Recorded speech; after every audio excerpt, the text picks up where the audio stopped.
Hippo Balls, week 6, coming to you live from the Hippo Den. It is Hippo himself, moving a little slowly today. We had a noon game yesterday in FSU. I was up at 6 a.m., got to the tailgate at like 7 a.m. Long day of drinking in the sun. Feeling pretty horrific, to tell you the truth, but we are here and we will have Hippo Balls. That's what we do. Start off with I'll do some quick college football roundup. FSU Syracuse 41-3. They didn't even look that good and they still dominated. Really, really, really, really good team. Next up, you have the Gators. Gators, South Carolina, really good game. Got back to see some of that. They were down Spencer Rattler. They always play pretty close. Gators end up coming back. Graham Mertz looks pretty good. He dominated yesterday, 41-39. Gators come back. Canes down. Canes 2 games in a row, I think that is, for the Canes losing. UNC, that's also, they usually play pretty close. Unfortunately, UNC won 41-31. Tyler Van Dyke, what's his name? Drake May had a really good game. Bummer for the Canes. Caleb Williams looked like a huge fraud last night. USC, Notre Dame. If Notre Dame would have lost that game, what's his name? Their coach probably would have been a little bit on the hot seat, but they looked great. Caleb Williams looked not so great as the top pick in the draft. I guess eventually he was going to get exposed. That was last night. Speaking of exposed and speaking of frauds, Dion and Colorado were up 29-0 on Friday night. A lot of people, I turned off the game because they were up 29-0. Turns out they lost. After being up 29-0, they lost in double overtime, 46-43 to Stanford. Pathetic performance from Dion and Colorado. Of course, Dion came out and basically said it's not my fault. These guys, of course, they suck. I need more time to recruit better people, and they won't be on the team next year. Uh, Next up, we got who's back, who's dead, and who's not back, but not dead. I gotta be honest with you, it's not just because I'm hungover and kind of shitty right now. News stories this week kind of stunk. I scoured the web for hours, so it's already late. Right now, I'm watching. We got Tennessee Ravens on. They're playing in England. They've had all these international games, so they're playing right now. Right now, it's Ravens 21, Tennessee 13. There's been some decent. Derrick Henry had a big run. Lamar's looked okay. A lot of field goals from Justin Tucker so far. But we'll start with who's back. We got Israel Hamas, the war still waging on over there. Not great. Of course, prayers up to them.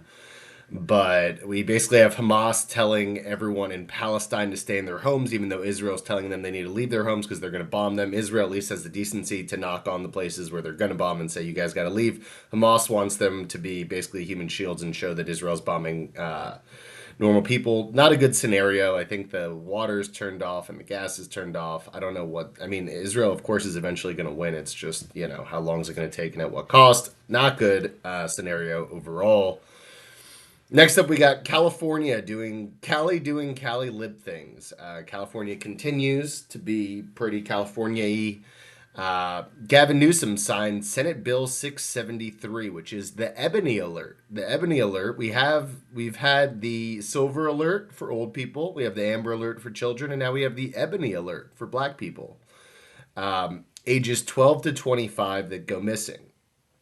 And while I may think this is ridiculous, and actually, I read on the article that Black people make up 13% of the U.S., only 13% of the U.S. population, but nearly 40% of missing person cases.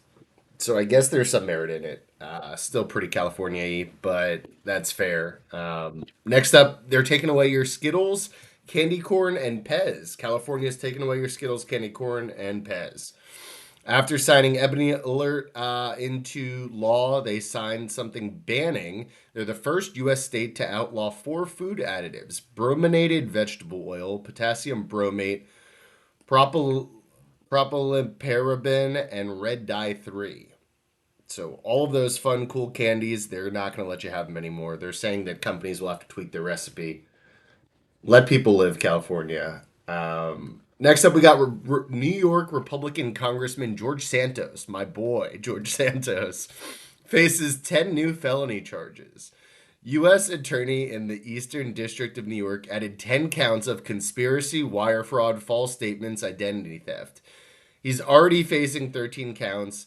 Like, he's accused of using political donors' credit card numbers and stealing their identities. He's already admitted to lying to the public about much of his background, his education, having a family member who escaped the Holocaust, and where he worked before Senate. He is the untalented Mr. Ripley. He remains a member in full standing of the Republican caucus and announced he's running for re-election next year. That is such a ridiculous man. I give him credit for just continuing to eat charges and just continuing to lie to everyone's face. Good on you, George Santos. Have a day. Next up, we got Netflix. Netflix. After killing Blockbuster and dominating streaming, Netflix announced that they plan to open brick and mortar locations in 2025. People are saying, does that mean that it's basically Blockbuster coming back and they're going to have the Netflix DVDs that we used to get in the mail? Not so fast. No one really knows what it is, but it's called Netflix House. And they're going to have some food and dining, and they're going to have some experiences. I think basically you could like play Squid Games without dying, and then you eat Squid Game themed food. You get to go to like the Upside Down and Stranger Things, and then buy some Stranger Things T-shirts and eat some Stranger Things food. Kind of, that's what it sounds like. I guess I don't hate it. I don't know if I love it either. Who's dead? We only got one person dead this week, and that's Will Smith. Jada Pinkett Smith, who's a horrible, terrible person.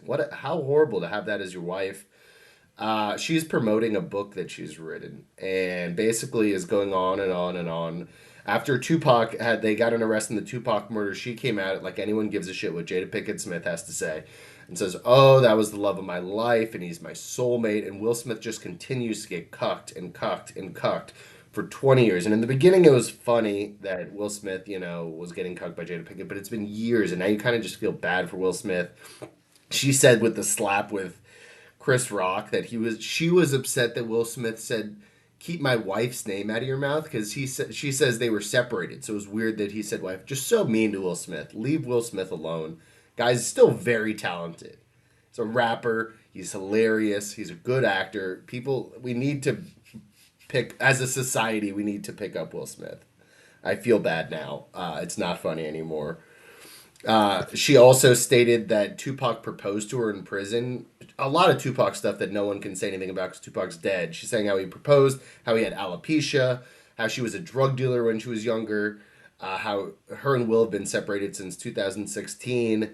Just no one. She's not dead. Will Smith is dead, but no one likes Jada Pinkett Smith. Feel bad for Will Smith. Uh, who's not back but not dead? We got zombie viruses. This is an article I read up on. Zombie viruses are making a comeback, waking up after 50,000 years as the planet warms up. So, global warming, basically, they're saying the Arctic could be ice free by the 2030s. So, not so far away, like 10, 15 years. No more ice in the Arctic. Pretty scary shit. Um, there was a heat wave in Serbia which activated dormant anthrax spores, leading to dozens of infections and actually killed a kid. So now what these people are saying is that there's tons of horrible viruses that have been in ice underground for 50,000 years, and they were assuming that they would never come back out because ice was going to be around forever. It turns out there's no more ice. All these horrible deadly viruses are just going to be in the air, and we're all going to die. Of course. Zombie viruses. Next up, we got Drake Joe Budden. Drake Joe Budden beef. Unfortunately for me, the biggest Drake groupie of them all. I don't listen to music. I only listen to Drake. All for all the dogs, kind of super stunk. Lot of songs, not a lot of bangers. Maybe three or four, but that's tough when it's like 26 songs. Pretty horrible, pretty bad. I don't think anyone's saying it's a great CD. Drake pretty in his feelings about it, including Joe Budden, who comes out and says that he needs to act his age instead of hanging out with Yeet and Tizo Touchdown. Drake responded that basically super mean, killed Joe Budden, dominated Joe Budden, but still doesn't mean that what Joe Budden was saying was not true. He basically said that he was has been and never was. He said you switch careers because the things that pop up in your brain had you broke living check to check, and that the raps you write had 450 men showing up to your shows in dusty Ennis jeans. Nothing wrong with Ennis. I wore an Ennis shirt when me and Jan went to see Nas back in the day. That was a great bonding experience for us.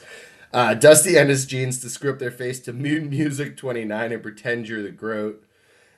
He said you retired and we never hung up your jersey. We don't even remember your number.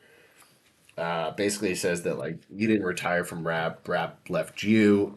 He says he ended it by saying, "I own a 767. He owns a modest house in the 973 and flies first class on special occasions." Kill Joe Budden. Of course, Joe Budden's a bum. Doesn't mean that what he's saying wasn't true. Tough scene for both of them.